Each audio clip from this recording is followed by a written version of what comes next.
अन गावातील एका मोठ्या नाखवाचा मुलगा बघून लगीन जमविण्यात येते. आणि मंडळी पाहताय काय, लग्नाची तयारी पण सुरू झाली.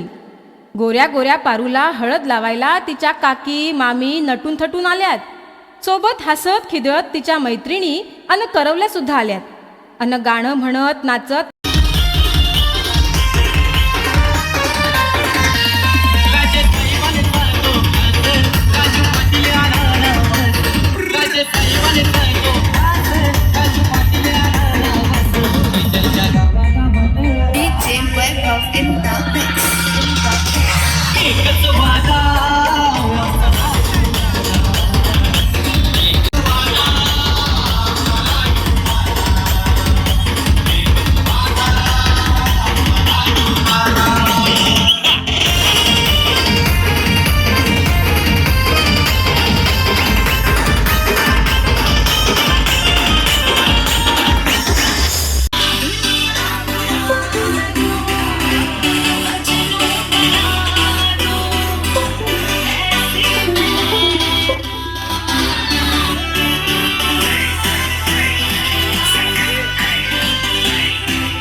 लग्नाची फुटेल झुपार